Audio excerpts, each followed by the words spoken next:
ఈ రోజుల్లో ఫోన్లో డ్యూయల్ సిమ్ లేనివారు కనిపించరు. అయితే చాలామందికి రెండో సిమ్ పేరుకే ఉంటుంది. ఆ రెండో సిమ్ను పెద్దగా వాడరు. అయినప్పటికీ ప్రస్తుతం టెలికాం రూల్స్ వల్ల రెండు సిమ్స్కి రీఛార్జ్ చేయాల్సి వస్తుంది.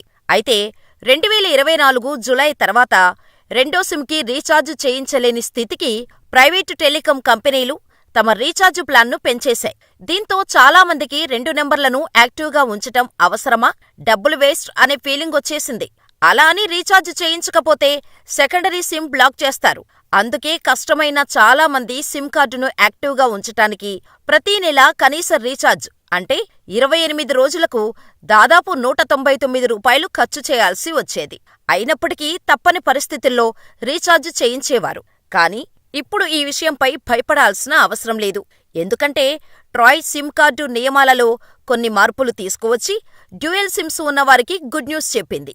ఈ నియమం ప్రకారం మీరు ₹199 ఖర్చు చేయాల్సిన అవసరం లేదు. మీ సిమ్లో కనీస ప్రీపెయిడ్ బ్యాలెన్స్ ₹20 ఉంటే చాలు. 90 రోజుల తర్వాత కూడా మీ నెంబర్ యాక్టివ్గా ఉంటుంది. మీ ₹20 సిమ్ రీఛార్జ్ 90 రోజులు ముగిసినప్పటికీ దానిలో మీరు రీఛార్జ్ చేసిన ₹20 బ్యాలెన్స్ మిగిలి ఉంటే మీ కంపెనీ మీకు 30 రోజుల చెల్లుబాటును అందిస్తోంది. దీని ప్రకారం కేవలం ₹20 ఖర్చు చేయటం ద్వారా మీరు మీ సిమ్మును 120 రోజులు యాక్టివ్గా ఉంచుకోవచ్చు. జియో, ఎయిర్టెల్, బిఎస్ఎన్ఎల్ వంటి అన్ని నెట్వర్కులకు ఈ నియమం వర్తిస్తుందని ట్రాయ్ తెలిపింది.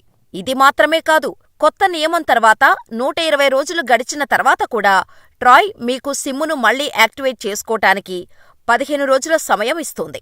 అయితే ఈ 15 రోజుల్లో సిమ్ కార్డు రీఛార్జ్ చెయ్యకపోతే మీ సిమ్ కార్డు డీయాక్టివేట్ అవుతుంది. ఆ నెంబర్ మరొకరికి ఇవ్వబడుతుంది. ట్రాయ్ తీసుకువచ్చిన ఈ నిబంధన కొత్తది కాదు. మార్చి 2013లో ఈ నిబంధనను ట్రాయ్ జారీ చేసింది. కానీ టెలికాం కంపెనీలు దీనిని పాటించటం లేదు. అయితే ఇక్కడ మీరు ఒక విషయం గమనించాలి. ₹20 బ్యాలెన్స్ కారణంగా సిమ్ యాక్టివ్గా ఉంటుంది.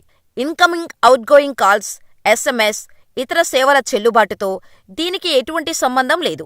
అంటే ₹20కు మీ సిమ్ కార్డు యాక్టివ్గా ఉంటుంది. కానీ మీరు సేవలు పొందలేరు. కనీస రీఛార్జ్ చేయకపోతే టెలికాం కంపెనీలు ఓటీపీ, ఇన్కమింగ్ కాల్స్ సౌకర్యాన్ని కూడా నిలిపివేస్తాయి. పోస్ట్ పెయిడ్ ఖాతాలైతే 3 నెలలకు ₹177 చెల్లించాల్సి ఉంటుంది. అయితే ఈ రీఛార్జ్ కేవలం సిమ్ కార్డు యాక్టివ్గా ఉంచేందుకే కానీ ఎలాంటి ఇన్కమింగ్, అవుట్గోయింగ్ కాల్స్ ఉండవు.